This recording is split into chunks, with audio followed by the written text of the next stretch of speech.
All right, here we go. Ready? Ready or not? Here Jesus comes. He's looking for you. We're going to talk about Jesus and forgiveness again this evening. The book that Ken wrote back in the early 80s, Forgiveness and Jesus, updated a number of times. Content, I think, remained pretty much fundamentally the same. Tonight we'll be looking in chapter 3 on anger. We're kind of plodding through these these pages a little slower than I expected, but that's all right. It's better to get the content than just to forge ahead and miss what's really going on.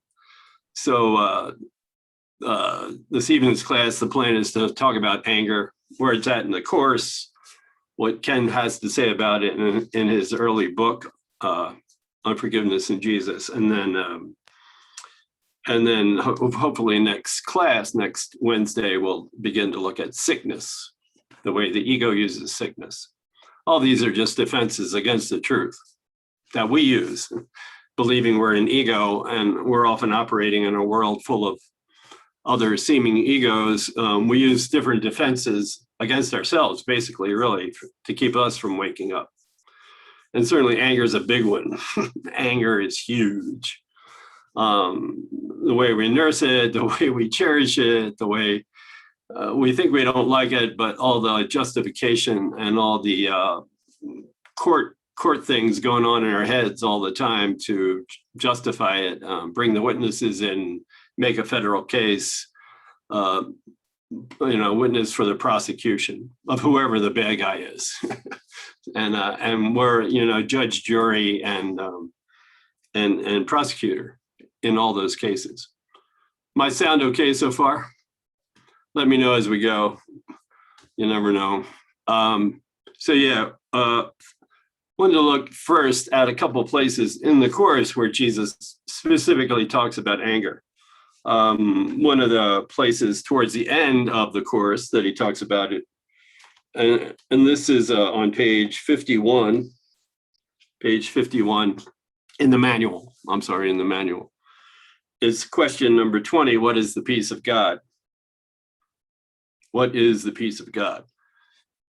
So he's going to try to describe it. And then specifically, very, very specifically in paragraphs 3 and 4, he's going to talk about how anger blocks the experience of the peace of God.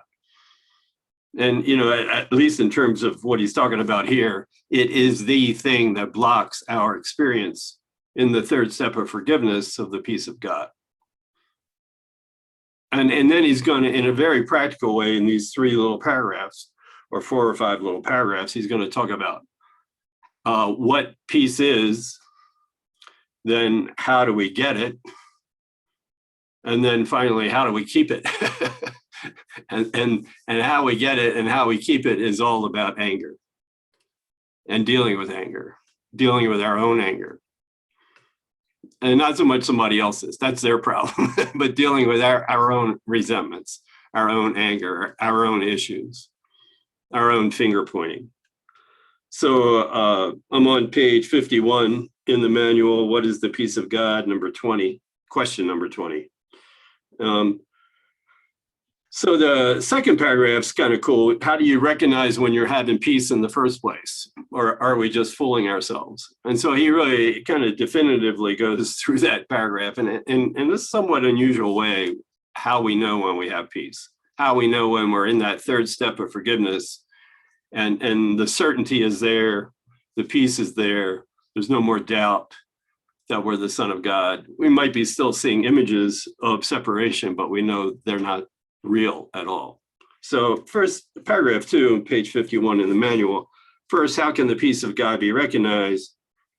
God's peace first is recognized at first by just one thing. Billy Crystal and City Slickers, just one thing. Jack Palance, just one thing. Just one thing.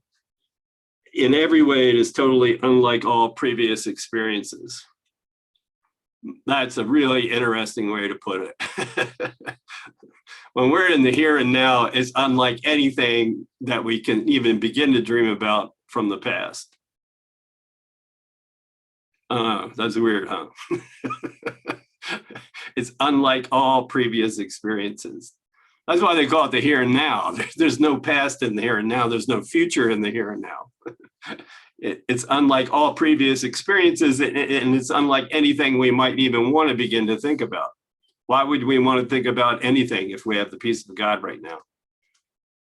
So in every way, it is totally unlike all previous experiences. It calls to mind nothing, nothing that went before, no past associations. Go ahead, Bruce.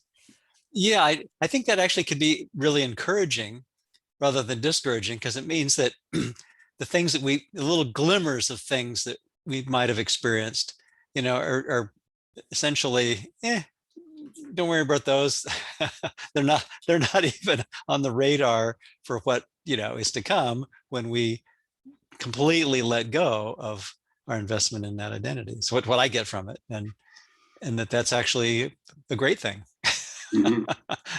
Because the experience is going to so far exceed, our preconceptions that we have no clue.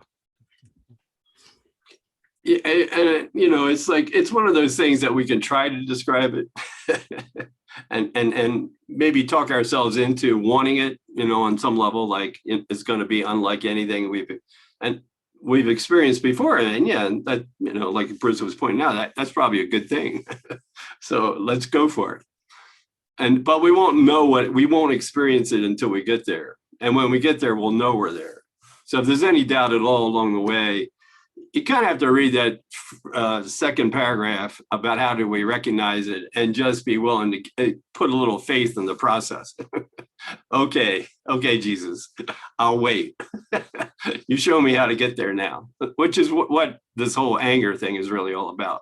What we have to do with our anger in order to have this experience that's unlike anything else ever will be or ever has been. So 3, how is this quiet found? How is this experience of peaceful certainty found?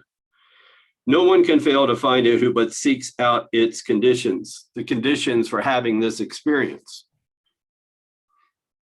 God's peace can never come where anger is. There's the rub. Whether it's slight irritation or a big one, it's gonna block the experience. Who sees anger? For anger must deny that peace even exists. That's what anger is for. That's why the ego uses anger. Peace is out the window and conflict is alive and well, and I'm mad at you because it's your fault.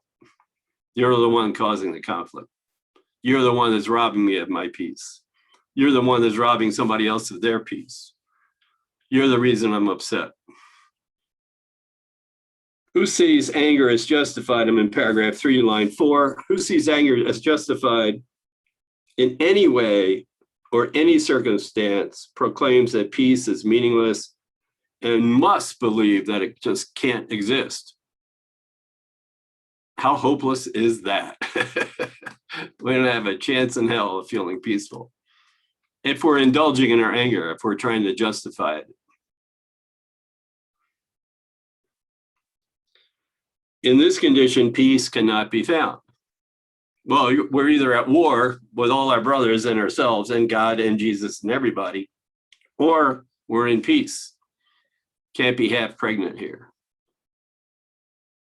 We're either warring against ourselves, chapter 23, or we're having this experience of peace. And if we're not having the experience of peace, it simply means we're hanging on to anger somewhere, somehow. And usually we're not admitting it, which is where he gets to in paragraph 4. So he sets up the process. Paragraph 3, line 5, in this condition, peace cannot be found. Therefore, forgiveness is the necessary condition for finding the peace of God. I lay down being upset with you, first step of forgiveness. And then ultimately, I lay down my being upset with myself, believing I could leave heaven in the first place, believing I could attack God. So line 7, more than this, given forgiveness, there must be peace. That's why we just seem to forget to ask Jesus or the Holy Spirit for help to have an experience of this stuff. Because if we do, it will lead us to peace. And there's a part of us that's got ourselves scared to death of that. More than this, given forgiveness, there must be peace.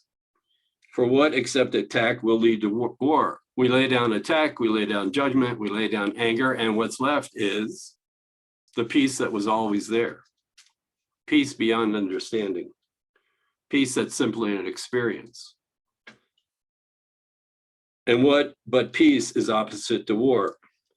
Here the initial contrast stands out clear and apparent, yet when peace is found, war is then meaningless. It was all made up. It had no meaning at all. There was nothing conflicting with nothing. Nothing from nothing comes nothing. And it is conflict now that is perceived as non-existent, perceived as unreal. Even if in time and space, it still seems like it's happening. Any questions or thoughts or arguments about that one? Sylvia? Yeah, it seems to me that when someone does something I don't like and I get angry, it's like I'm uncomfortable now and I want to be comfortable, so I'm going to give it to you, which is really the opposite of what we're doing, because when I get angry and I voice it out, I get even more upset about it. But it seems like the process is I'm feeling bad, you take it, it's your baby, I want to feel better, but in actual fact, I'm actually feeling worse by doing it. So it's a little game that the ego plays, isn't it? Yeah, not so little, probably the biggest game of all, or one of the biggest. Yeah. Yeah. And Ken really gets into those kind of specifics. He really explores it. Hopefully we'll have a chance to look at some of that. In Forgiveness in Jesus, he talks about we either repress our anger and we sit on it and then we pretend we're not as upset as we are, or we express it, like Sylvia says, hoping to get rid of it. And then he historically gets into, and almost hysterically, but certainly historically, he gets into that progression over the last 100 years. Moving from repression, Viennese culture, Freud, well, where people went with Freud really wasn't trying to tell people to repress it, but acknowledge it and then deal with it accordingly, but not repress it, which is where psychology went, where Ken says religion went too. Repress the anger, sit on it, pretend it's not as bad as it is. And then psychology did the same thing. So, I'm not a historian and I'm not a psychologist, but it sounds like that's probably what happened. I would imagine that happened. And we can see that in our own lives, that we've repressed things like crazy. And then we got this idea, I'll express it. I'm not going to sit on my anger anymore. Let me tell you my truth. We disguise it. And if that worked for you, great. It never worked for me. Usually when I told somebody my truth, I get sick for 3 days in a row. It backfired like crazy. Even in form, it backfired. So, but anyway, if it works, great. If it doesn't, try this. Try Jesus's method of dealing with anger. Yeah. Thanks, Sylvia. Anybody else? Stephen? This in every way, it is totally unlike all previous experience. It calls to mind nothing that went before. I think we all experience that. I think that's what the holy instant is. I think that's what glimpses of reality is. I think that's what synchronicity is, and miracles, and what seem to be coincidences when we're absolutely certain it's not. I've had some of these experiences, and almost everyone I've ever talked to have, if I explain it to them in a way that they can understand. Not only that, but I think it's really important that we all have hope about this. Without those experiences, I don't really understand, and I don't really know of a good reason to still be here. Those experiences keep me smiling, and they bring me the kind of peace and joy that the Course talks about. I talked with you about this one time. you looked into the screen and said, Jesus says right here in the course, you will see me. That happened to me a couple times. I can't describe it, but I'll tell you this: it's unlike any previous experience I've ever had, and the wonderment of it keeps me going and keeps me smiling and keeps me saying these kinds of things. Thank you all for listening. Good to see everybody. All right, very good.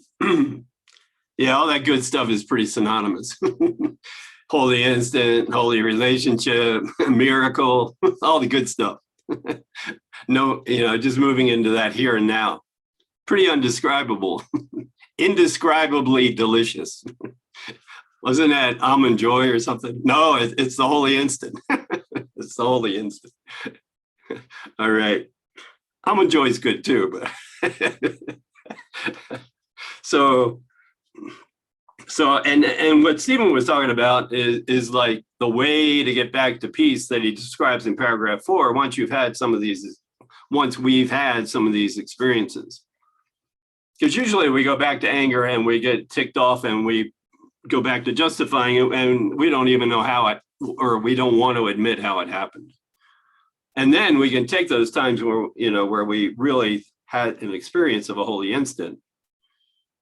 And we had that wonderment, and we had that joy, and we had that beauty, in spite of what was going on or not. And then do I want to go back to that? So it's kind of a motivation then to say, well, maybe I picked up the sword of anger again, and maybe I'm off and running again. So Stephen was just jumping the gun a little bit.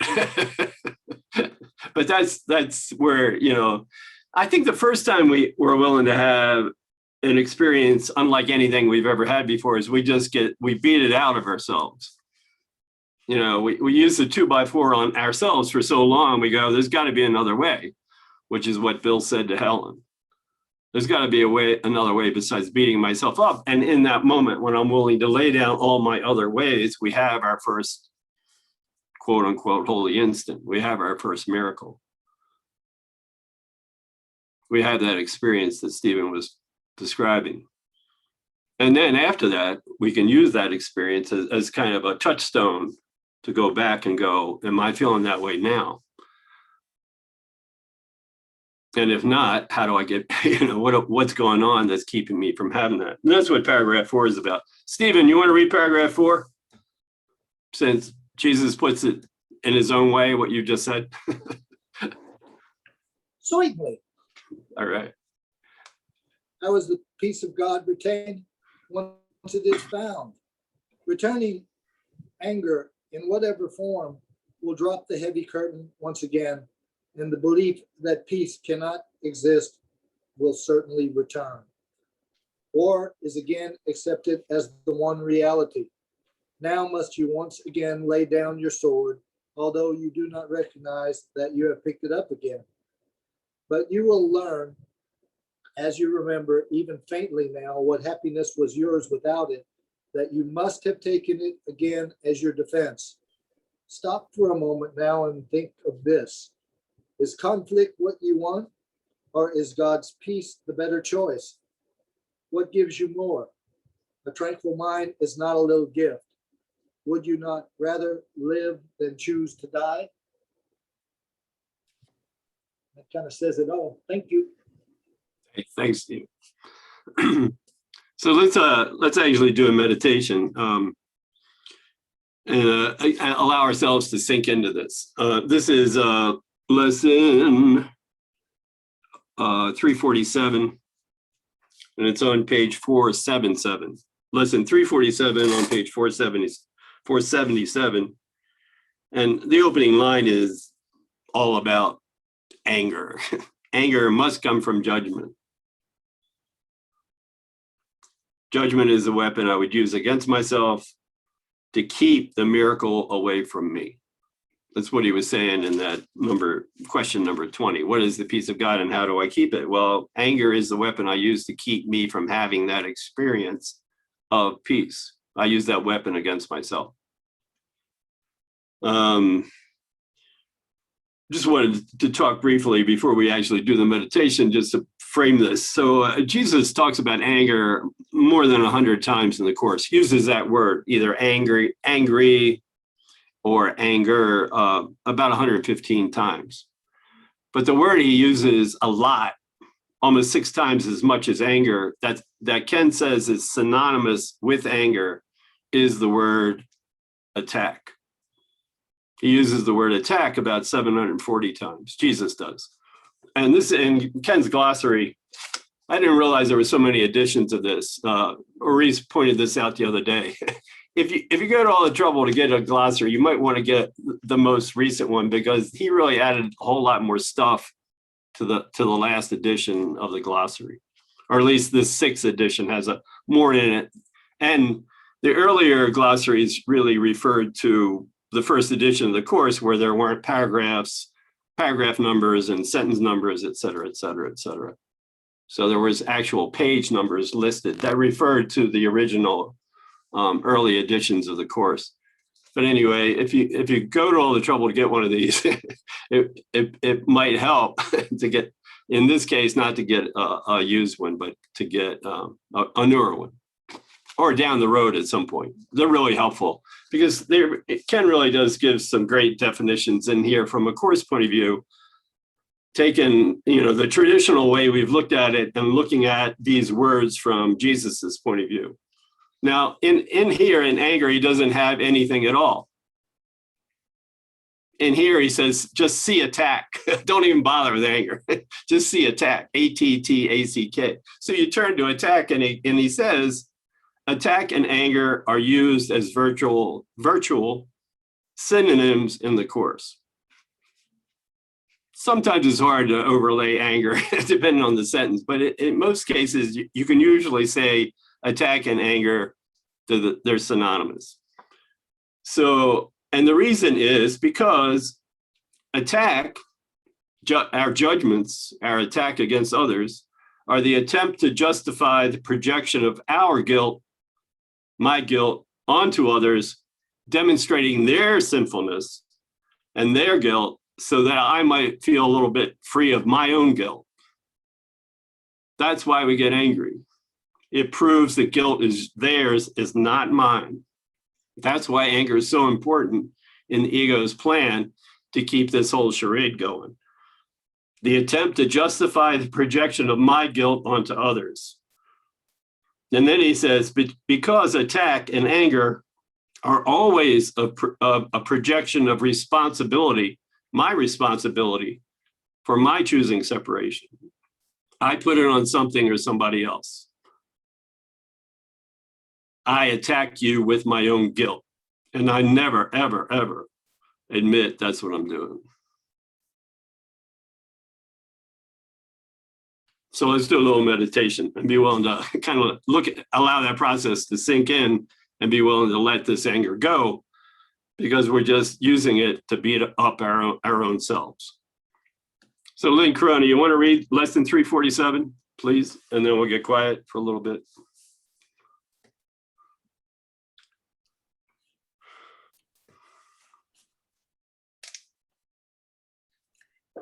Anger must come from judgment.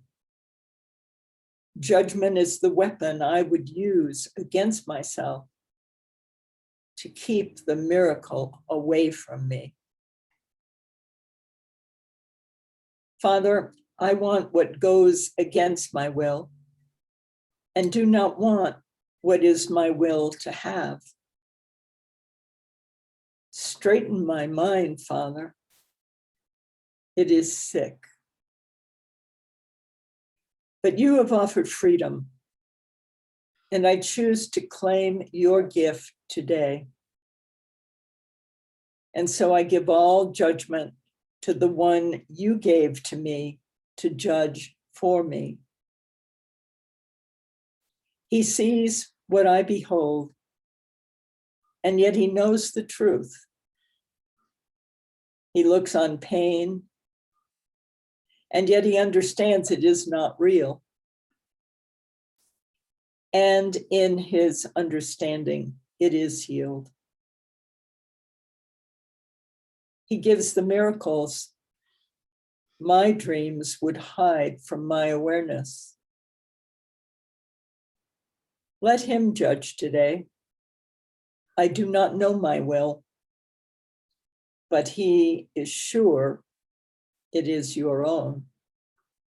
And he will speak for me and call your miracles to come to me. Listen. Listen today. Be very still and hear the gentle voice for God assuring you that he has judged you as the son he loves. Thanks. And we'll get quiet. I'll bring us out.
And gently come back.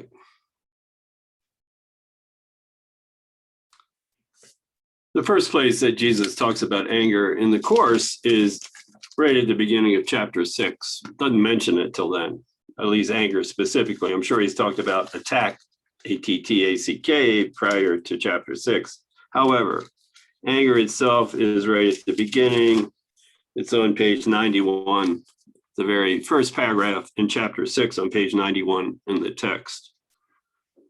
And he says, the relationship of anger to attack is obvious. Well, even from an ego point of view and from a time and space point of view, I get angry. I want to attack you, whether I actually do it or not. It could be passive aggressive attack, but usually when I'm ticked off, there's something happening. there's a not so subtle attack going on. And, on a good ego day, the other person probably will feel it, even if you don't say it out loud. And they might not.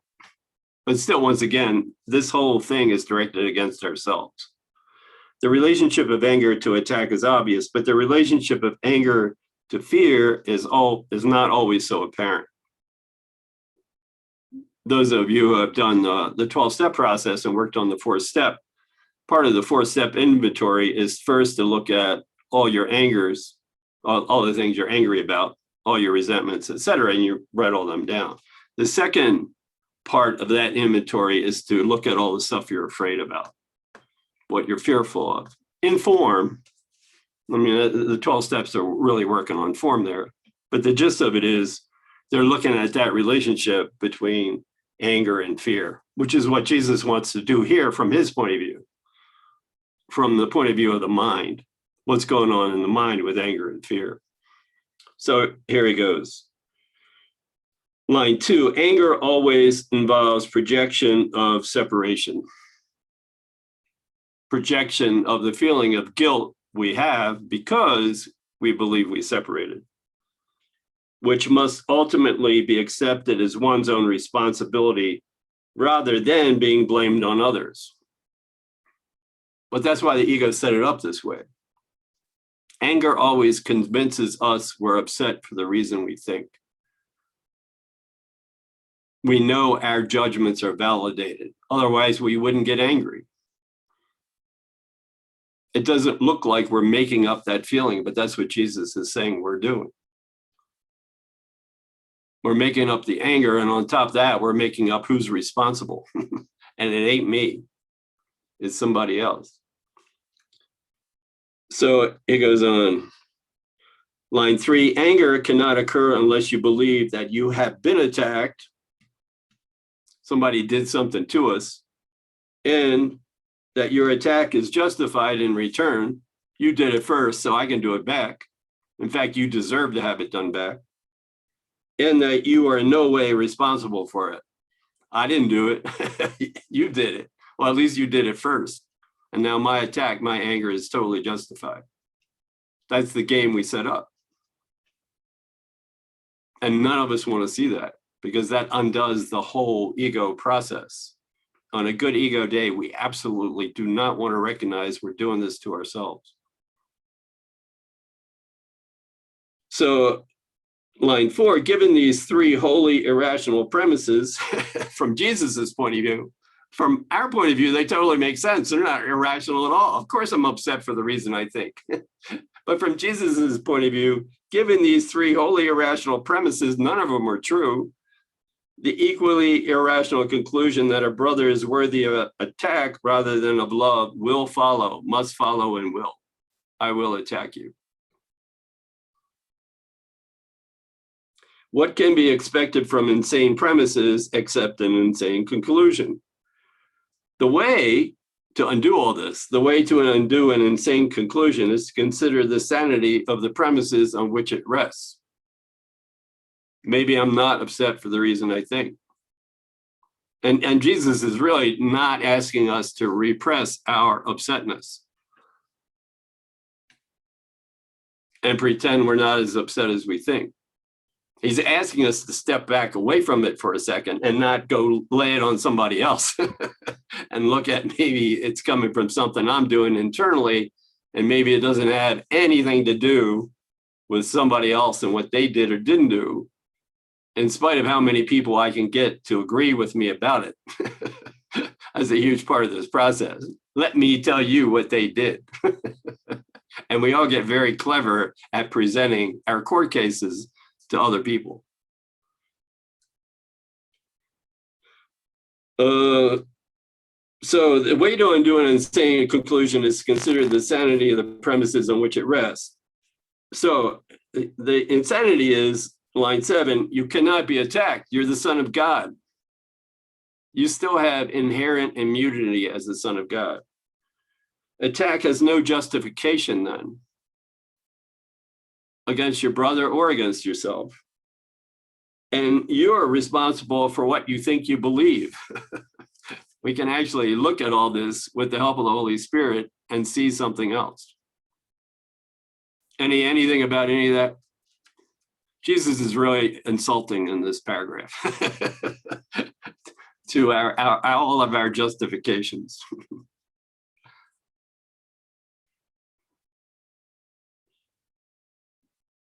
All right, so let's look at, let's see, I'm getting a nudge. Look at page 993 and then paragraph 6. So as I have said before, as you teach, so shall you learn. If you react as if you're persecuted, as if you're a victim, as if you know who's responsible for your lack of peace because of what they did or didn't do to you.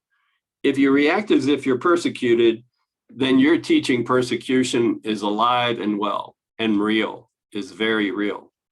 And all of my justifications are very real and totally justified. Line 3, this is not a lesson the Son of God should want to teach if he is to realize his own salvation. We are doing this unto ourselves. And we can't even do it to ourselves. That's the good news. There's no way we can attack ourselves. Rather, teach your own perfect immunity, which is the truth in you as a son of God, as an innocent son of God. And then realize that it cannot be assailed. And the way we get to that point, the way we get to that quiet certainty that Jesus was talking about in question number 20, how can we find peace and keep that peace? And how do we recognize when we have that peace? We have to look at our investment in projecting our own responsibility for separation on somebody else and begin to wake up to that. And then let that silliness go. First step of forgiveness. What if I'm not upset? What if I'm not justified for feeling the way I feel? What if it's got nothing to do with anybody else? Would I be willing to go there?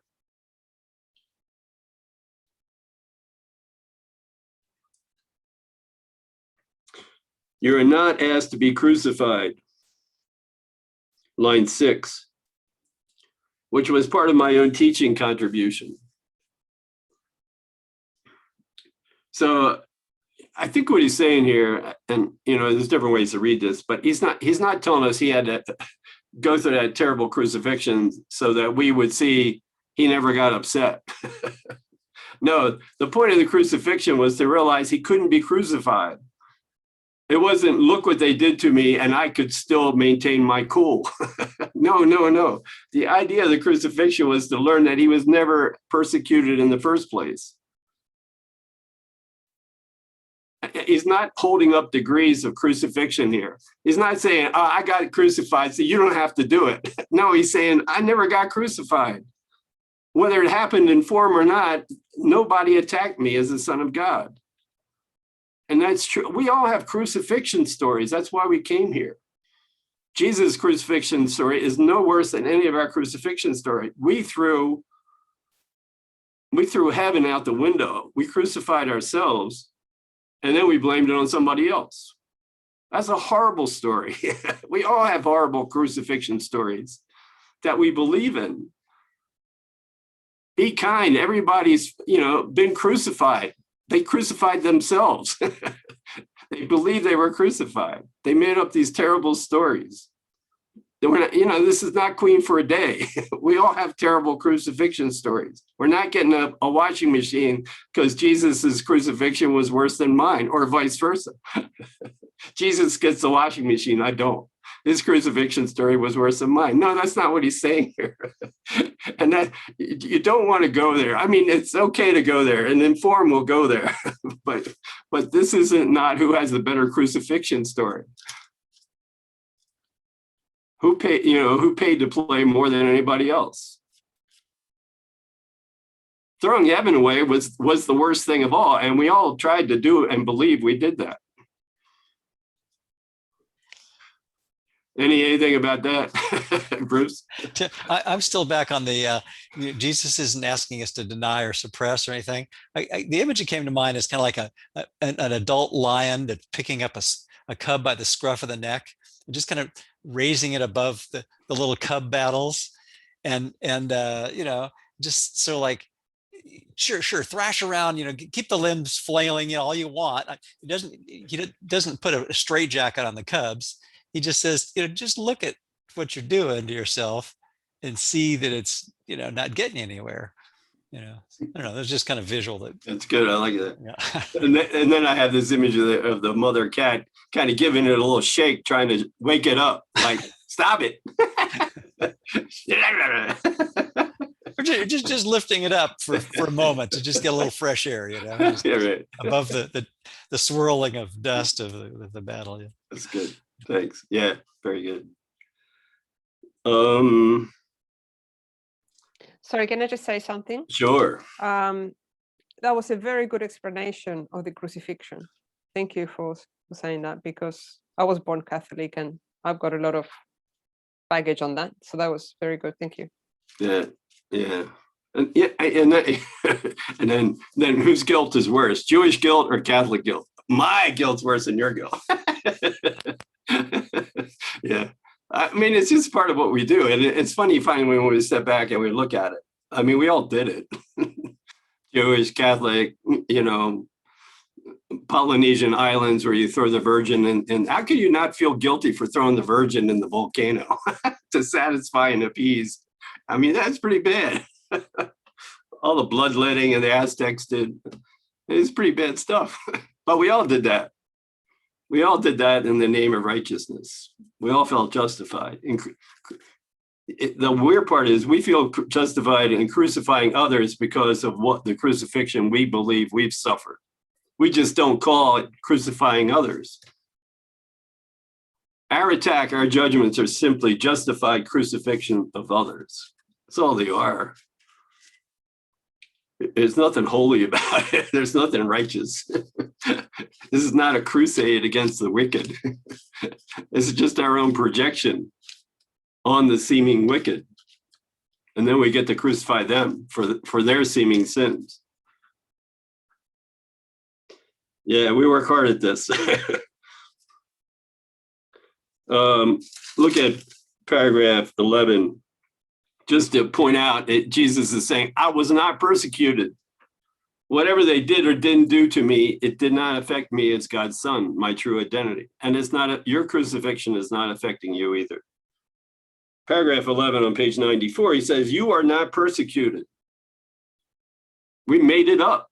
All our crucifixion stories were made up, and nor was I.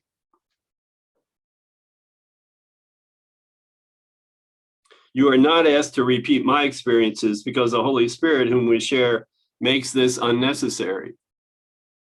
You know, not only do you not have to repeat the gruesome crucifixions thing that Jesus supposedly went through, but you don't have to do your crucifixion story either. We can just lay down our stories, lay down Jesus's story about how he was treated unfairly, lay down our own stories about how we were treated unfairly.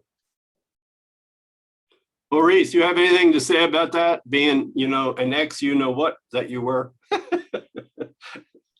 Yeah, I just know that, I mean, when being persecuted or suffering or being a martyr was glorified, we honored people who were called martyrs, you know, suffered, and the more they suffered, the more they were honored when they died, and we declared them saints. A lot to unbury myself from. Poor me. Yeah. What was it? I actually found that little, whatever it was, meme, whatever, on when I was looking at pictures of the truth versus the untruth. And it literally had two traffic signs, and one was your story was going this way and the truth was going the other way. It actually had that. I was like, wow, that's really good. My story versus the truth. My crucifixion story versus the truth. We can't be crucified. Abe, thanks, Aris. Yeah, just following up on what Aris said, I also grew up Catholic, and you know, we learned that we had to you know, sacrifice a lot because God required it, and you know, it was hard to not think that God really was high maintenance. You know, I mean, you really needed to, and he was angry a lot of the time also, and yet at the same time we're supposed to be loving. So you have this contradictory ideas in the head that are I still have some of them floating around. They pop up at unusual times, but it's amazing what we were really led to believe. Yeah. I love that title. God is high maintenance. We got to do a talk on that. That is really good. But, you know, I mean, whatever culture we came into, it just became this part of our storyline. How that culture crucified me. Whatever culture it was, in Africa, in Australia, in Aborigine culture, we all needed to be, you know, see ourselves as a victim. Nicole, thanks, Abe. You're on mute. There you go. And on the other side of that, I was raised Unitarian, so this really goes along with my upbringing beliefs, which is that people are not born with original sin. The Unitarians baptize the baby in order to purify the water. That's what their baptisms are. Oh, it really, this really flows well with the way I was raised. And that's why I found it, I believe. Yeah, that's good. But give me your blessing, Holy Son of God. Bless me. The water is saying that to the baby.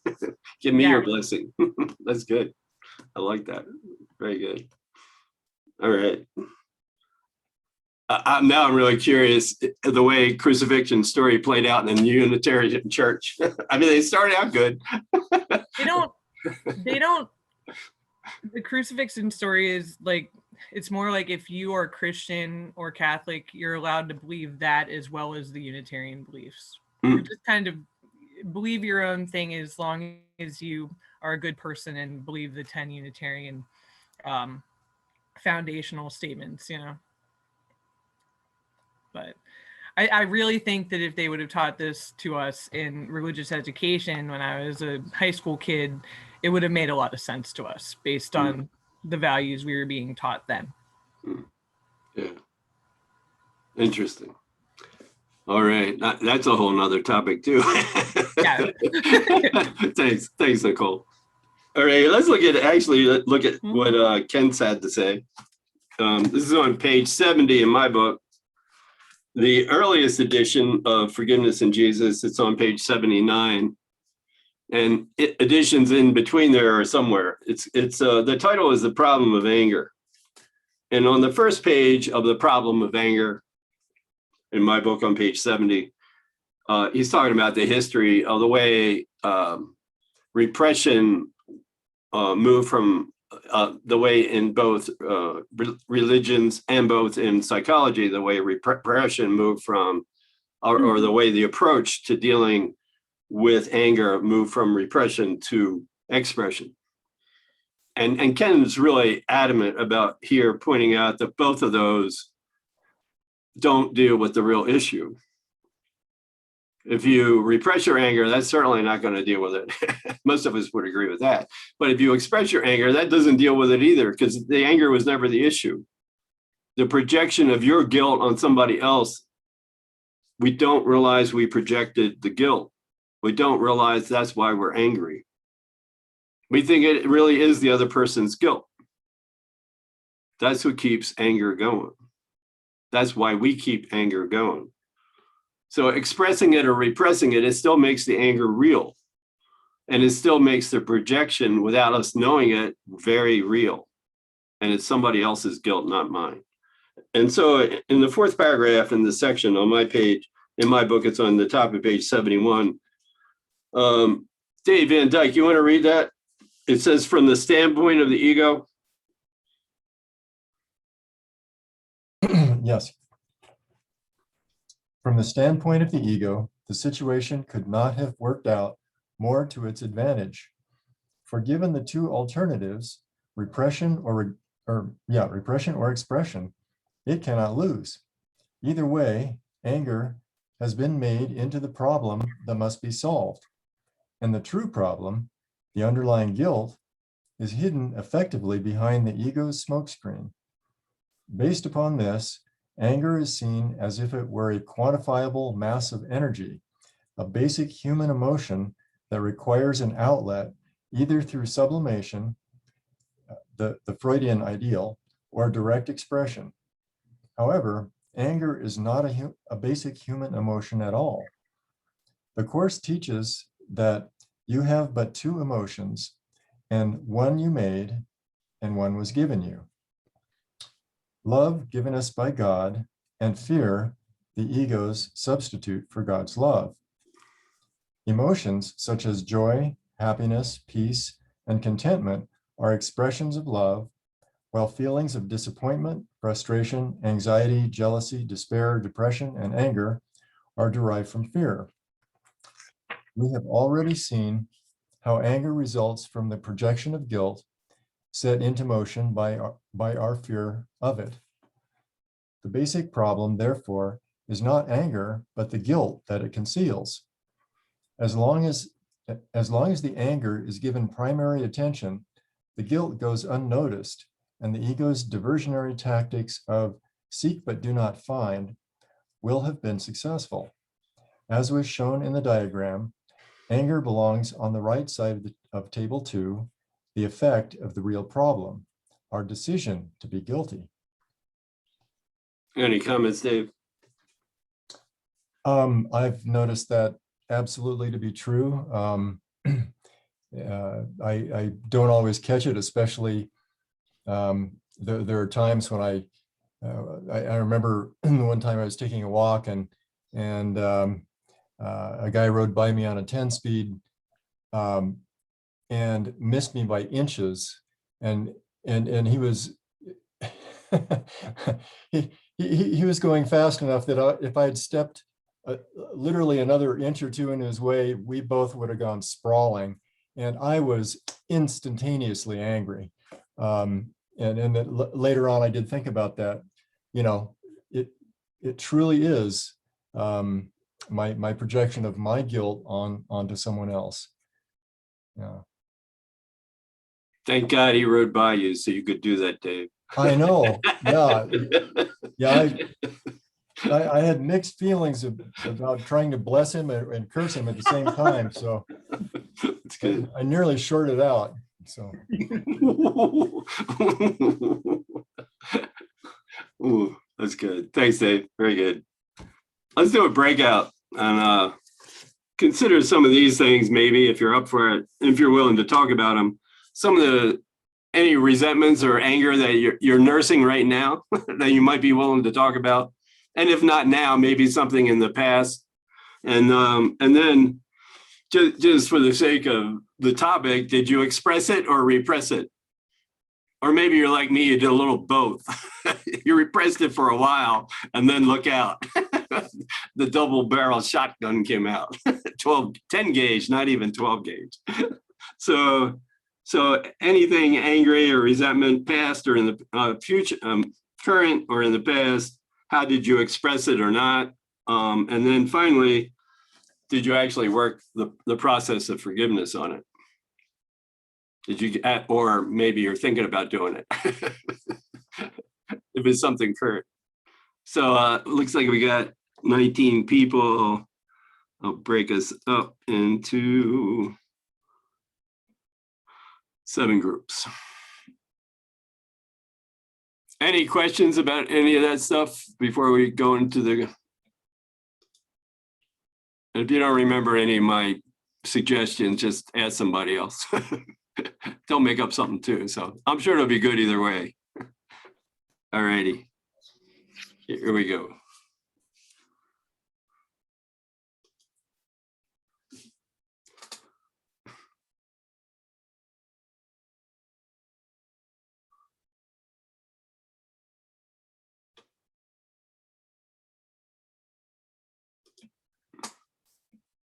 Move to the main session.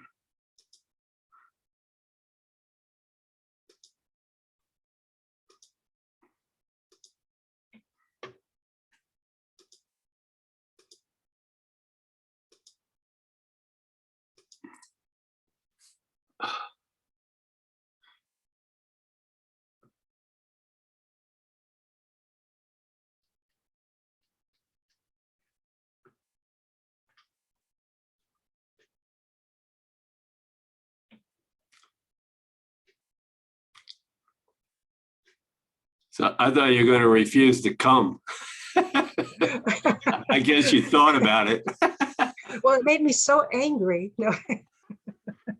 I was saying to her, did you see the note? Do you see the note? Evidently, she was already there. Oh, gosh. Just let, what does it say? Just let it, oh, go. That's good. Your t-shirt. Yeah, just let it go. Like Van Gogh. But it's go, not G-O, it's go as in mango. Yeah. Got it. Yeah. And what's it a painting of? Which one of his paintings? It's the one of his cut off ear. Oh, wow. You know, the one where he's got the one side of it, ear gone. Yeah. Victim hell. It's such a great story.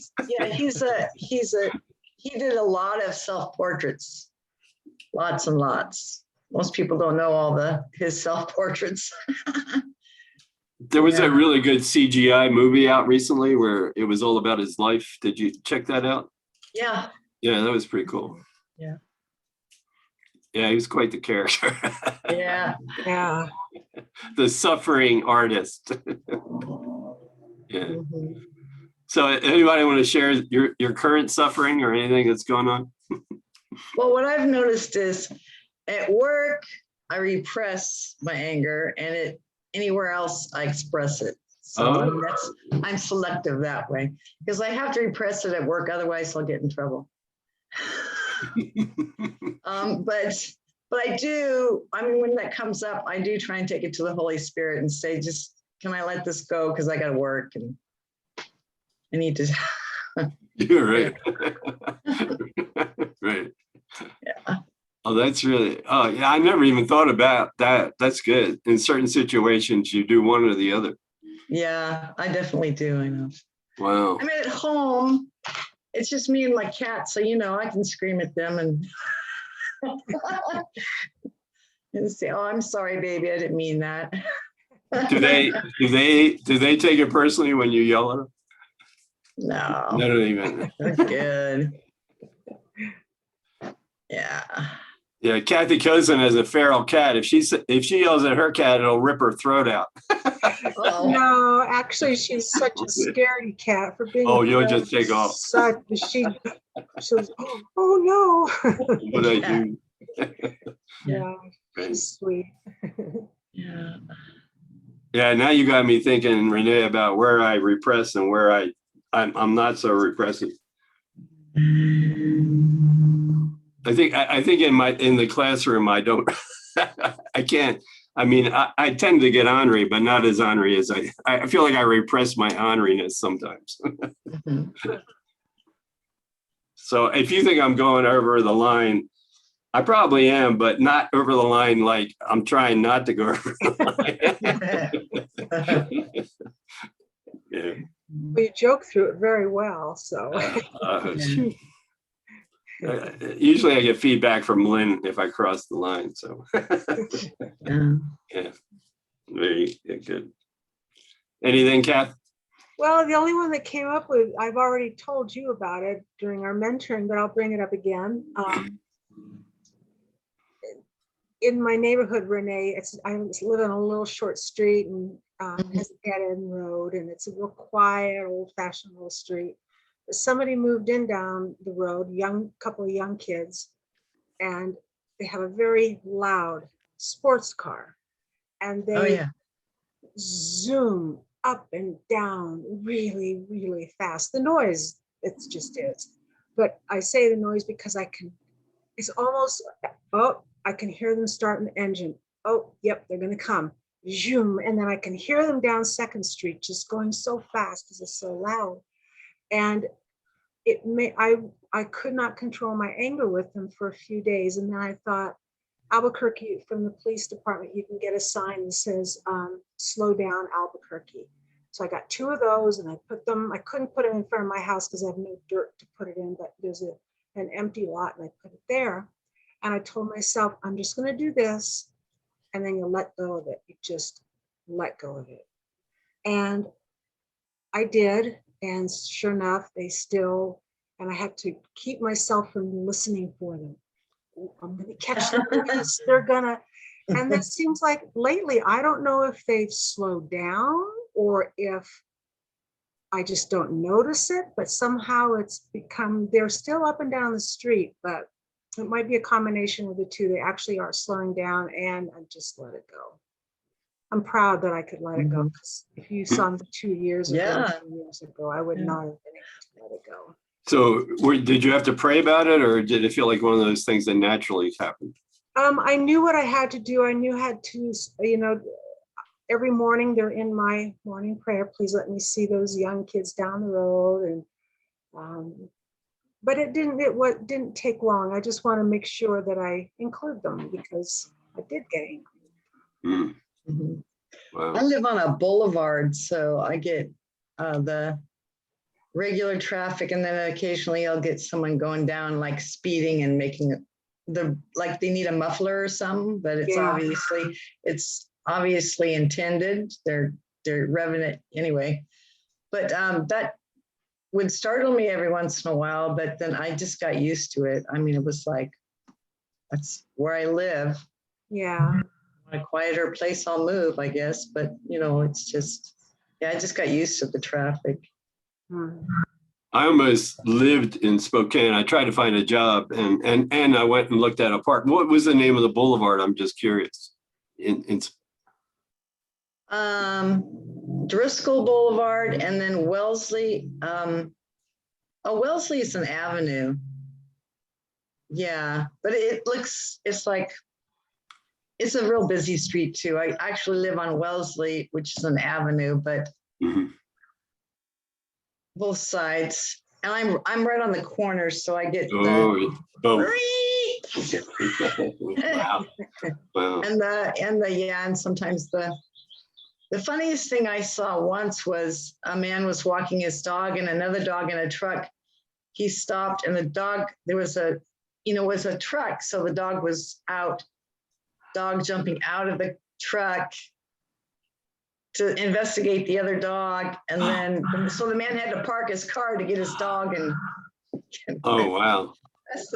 that's the funniest thing I saw there. Oh, wow. Yeah.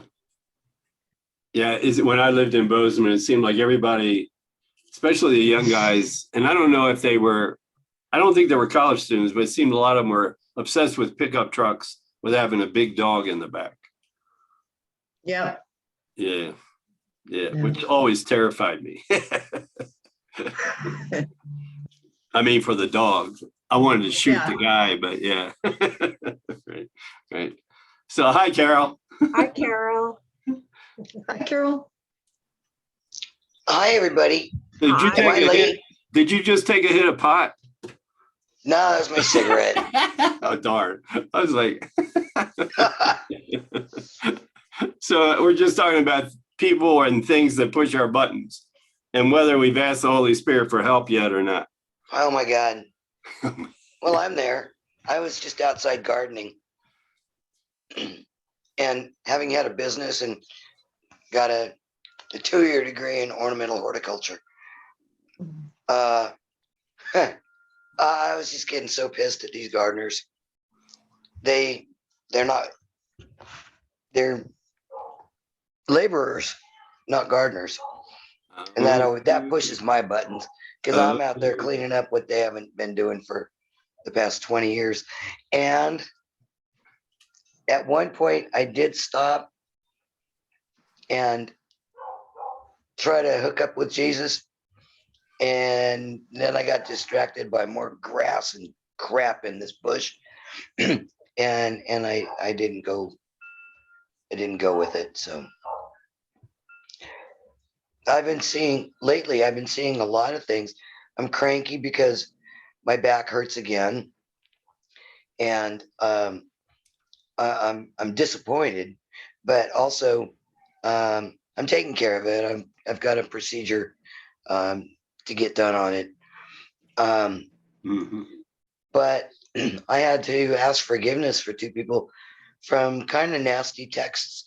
They weren't really nasty, but I had an attitude when I sent them. And both of the people that I sent them to responded with kindness. And I was put in my place, and I sent a letter asking their forgiveness. And both of them sent back and said, there's nothing to forgive. But to me, it was my attitude, and I knew I had to make it right. And I've been looking at that because sometimes I do that and I don't ask Jesus for help. What should I do? So I've been looking at that also. I've been looking at a lot of things. And I'm glad that I can see that I'm seeing these things and asking for help with them. Really glad about that. Yeah. You had like a 4-day, well, so did Kathy Cosin. You had like a 4-day holy instant there for a while, or you were riding high? I had a 6-week holy instant. Oh my God. It was amazing. You get the washing machine. Oh, I don't have room for it. Kathy can have it. I do have to finagle mine every time it does the laundry. So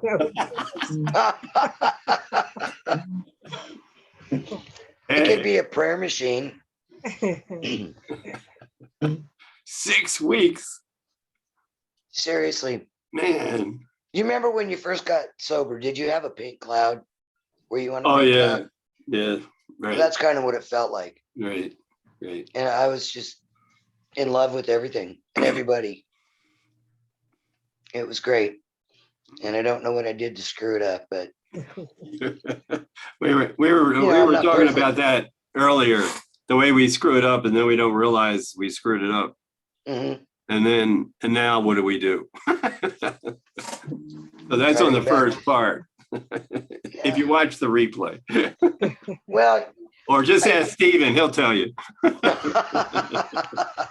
can do that. But I've been keeping a song of prayer. I don't know if you guys can see it that way, but I've been keeping this pamphlet. I got an extra one because I didn't want to carry my book around with me.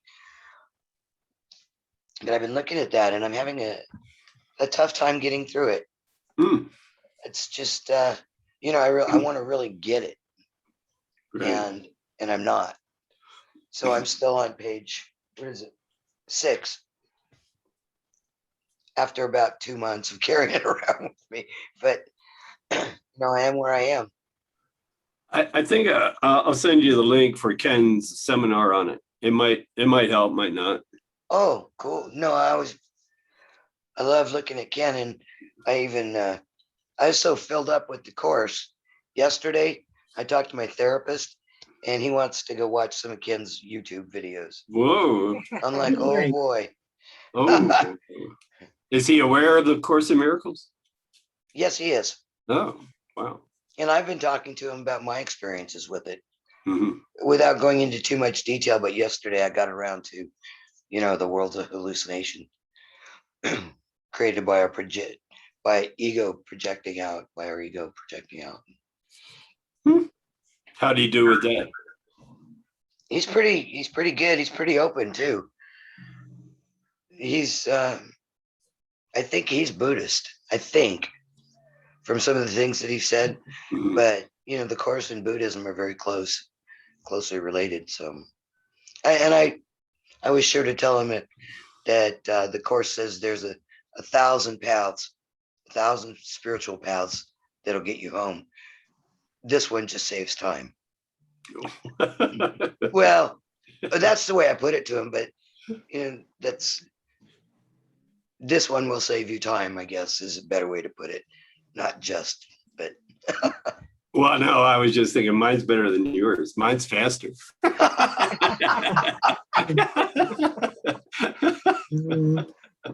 Thanks, you guys. Thank you. Thank you. Thank you. All right. God, I love the way you come back smiling. Dang. All right. Anybody got any afterthoughts? Comments?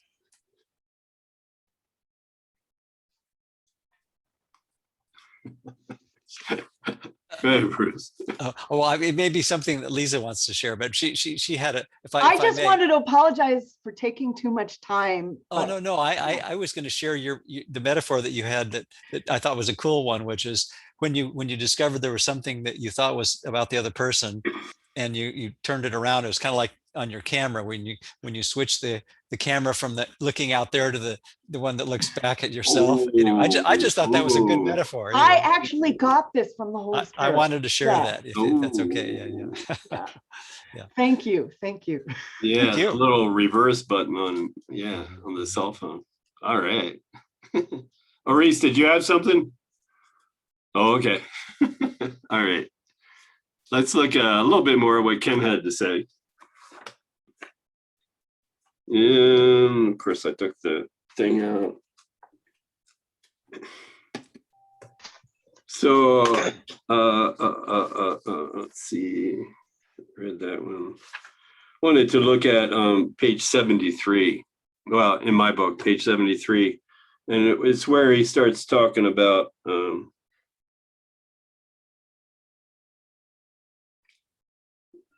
there can be a positive result of expressing anger at this point. There can be a positive result of expressing anger at this point. And Carol, we're in forgiveness in Jesus. So let's see. Maurice, you want to read a couple paragraphs? Just at the top of the page. Well, it's the paragraph on 73 that begins, there can be a positive result. Okay. Yes. in 2 paragraphs. There can be a positive result of expressing anger at this point as well. If one has spent a lifetime fearing one's anger, unconsciously believing that its expression will either destroy the world or oneself, there can be value in expressing these feelings and seeing that indeed nothing happens. To be afraid of something is to give it a reality it does not have. Thus, getting the anger out of one's system, usually without physical expression, and seeing one can do it without this disastrous effects, that is, objects of our wrath survive as we do, can be a helpful stepping stone along the path of transcending the anger entirely. However, the overall goal of moving beyond the projection of guilt to the guilt itself must remain the purpose, even if not consciously realized at the time. The danger here is obvious. The temptation merely to shift the problem from one extreme to the other is very great. Moving from repression to expression is a common experience in the world, carrying with it the illusion of freedom. We have seen this principle at work many times throughout history when oppressed people finally come to power, and in the name of liberation and justice begin to oppress those who had oppressed them.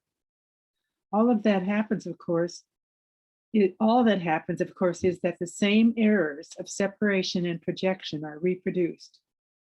And the seeds of the next revolution are sown even before the bloodshed from the current one has dried. It is only in recognizing that the problem is not somewhere else, but within us, that true liberation can be achieved.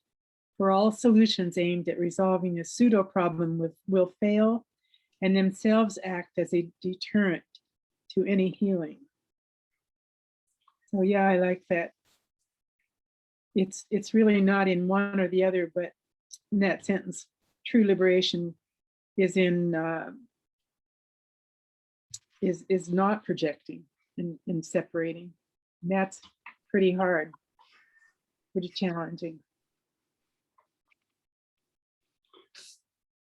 Yeah, thanks, Aris. I see that in Al-Anon a lot. When people come in, they tend to have those 2 extremes really going, like people dealing with an alcoholic family or a drug addict family, that people tend to go from one extreme to, or stay in one extreme most of their life, actually, as a way of, it's a survival mechanism. They think if they express their anger, they'll die. Like it'll just swallow them whole. Or that the anger, like obviously the family wouldn't even know what to do with it. And so they think their best way of survival for themselves and for their family is not to express the anger. And then so to express it and not die is a huge step for them. To swing to that other side of the pendulum and realize I just swung to the other side and I expressed my anger and I didn't die. I mean, that's a huge step in anybody's awareness. And Ken's saying that's good, if that helps, try it. But don't indulge yourself in thinking that's solved the real underlying issue, which was your own guilt all along for believing that you separated.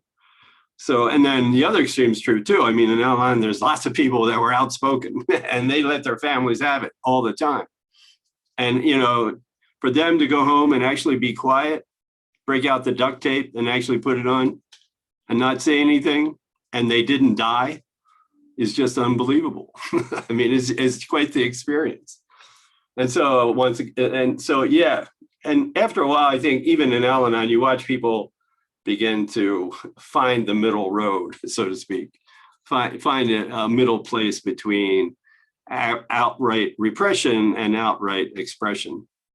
And I think it's probably because they get to that point that they realized it was because they're always emphasizing a relationship with our higher power, which was lacking. That was the problem in the first place. I didn't have a relationship with my higher power.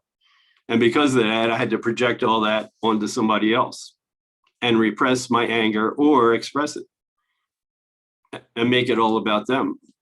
But it was just me. I didn't feel the peace. I didn't feel the connection.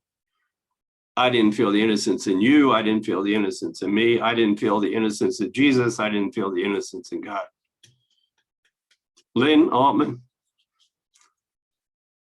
Yeah, I just was thinking about projection as a lifeline for myself when I'm used to being in ego mode as my way of relating to the world. So even though I have all of this awareness about shared interests and not projecting and dealing with the guilt and stuff, at a very fundamental level, sort of gut level, reactionary, instinctive system is to hold on to the projection for dear life, even though I know it's not going to bring me peace, even though I know it's sort of conflating the idea of separation. It's just, it's like I'm just sort of pinned there. And in that moment, it is extremely difficult to ask for help because I think my survival depends on doing what I'm doing, even though I know it's wrong and even though I know it's not working. So I'm just really getting in touch with this sort of pivot point of how do I, in the midst of that tremendous fear, which is, I think that's what's really operating, is the fear of the other way. Yeah, there must be another way, but God, I only think this way that I'm doing is going to save me. It's a really challenging place to be. And I don't think I give myself enough, I don't know, a space, I guess, to recognize what a huge shift this is. I think I should be able to do it. I'm a civilized person. I'm intelligent, blah, blah, blah. Been working all this time. But man, there is this other level below that rational way of looking at things that I really need to just be cognizant of. So I appreciate the talk. Thanks. Yeah, thanks, Lynn. Carol, you're waving, Carol, for some reason. I'm sorry, but I have a question about projection. Because the mind can only project, right? But it can project the ego, or it can project love through right-mindedness. Am I mistaken there? Well, Jesus gets a little technical. He calls what the ego does when it projects its thought system out. He calls that, he calls that projection. When we extend from the right. Yeah, right. So, I mean, you can take it up with him if you want. I might just have to do that. Yeah. But I think he actually calls it like a nice kind of projection at one point too, I think, but don't hold me to that. Yeah. Yeah. I was trying to figure out what the mind does if it's not in ego mode. Right. Because we still think we're here. I mean, we haven't disappeared to heaven, but thank you for that. Yeah, well, that was easy. I can do definitions. So going back to what Lynn Allman was saying, so in that opening paragraph in chapter 6, what I didn't get to was Jesus is saying there's a relationship between fear and anger. So the conscious fear we walk around with is if I let this out, I'm going to die, or if I don't let it out, I'm going to die. That the anger is the issue, and we're afraid that we're going to literally, if not physically die, we'll psychologically die. So that's the conscious fear, but we're never afraid for the reason we think, because the real internal fear that's going on goes back to the core issue that Lynn was pointing out, that I'm afraid that my individual self will die if I start doing this stuff. I mean, that's what makes the fear overwhelming. As bodies, we're willing to die for the ego. That's not a big deal. The ego likes that. Let me be a martyr for the cause. But when it gets to the issue of actually letting go of our identification with the ego and realizing that's all made up, that's what the real fear is. At one point he says, you're not afraid to look inside and see that you're the home of evil, darkness, and sin. You're afraid to look inside and see that you're not an ego at all. That's what you're afraid of. Yeah, and you don't have to worry about that. I mean, we'll get there. We'll get there for sure. When we work this process, we'll get to that fear. we don't have to go around saying I'm afraid of losing my individual identity as an ego internally. Yeah, that's true, but nobody believes that. We're fearful for the reason we think. And there's some pretty deep psychological reasons that we've put in the way of realizing what we're really afraid of. And so any more about any of that? Because that is the issue. That's we're afraid to realize not that we're going to die if we don't do this, if we don't get angry, if we don't repress our anger. We're really afraid that, all this justification is all made up because it's all coming from an ego that's made up. It's all coming from a separated self that's totally made up. That's what we're afraid to look at. That's how anger and fear are really related. Anger keeps keeps us from realizing what we're really afraid of.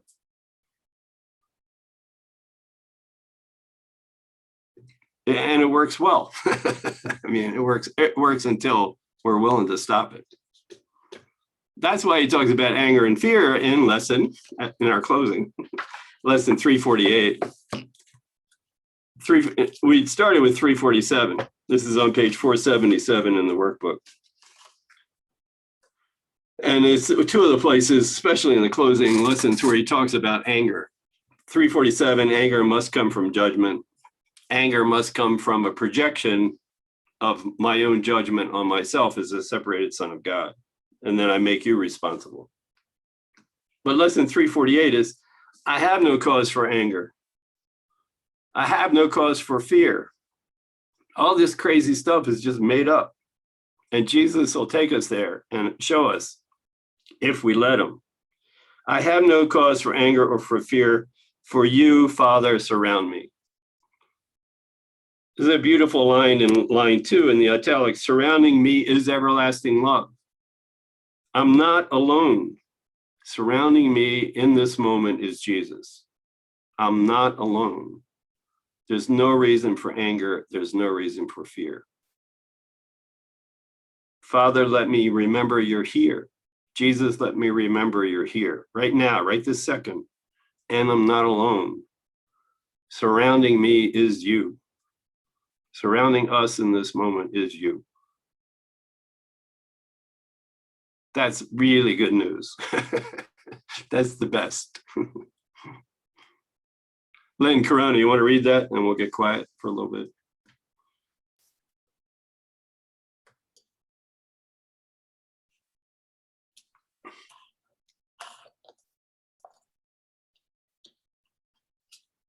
I have no cause for anger or for fear, for you surround me.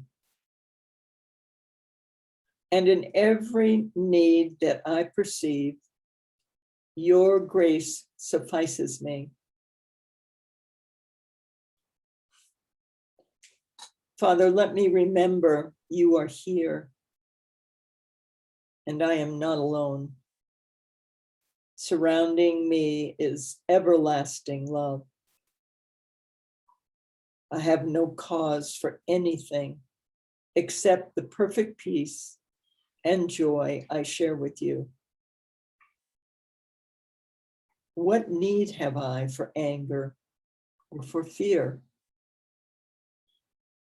Surrounding me is perfect safety. Can I be afraid when your eternal promise goes with me? Surrounding me is perfect sinlessness. What can I fear when you created me in holiness as perfect as your own?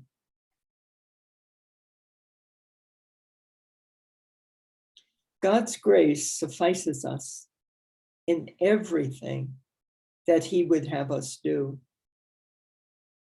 And only that we choose to be our will as well as his.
No past.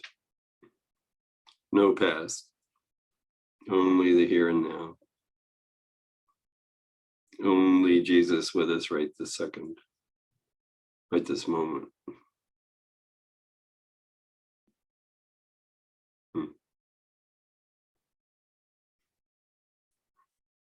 I remember a Ziggy cartoon where he's standing on a cliff watching a beautiful sunset, and his phrase was "Go God, go Jesus, go God." Yeah. Thanks everybody. You go too. Go y'all. Thank you. Thank you, Thanks. everyone. Thanks, Good night, everyone. everybody. Thanks. Have a good night. Thank you. Good night. Good day too. Uh-huh. Good day. Good night.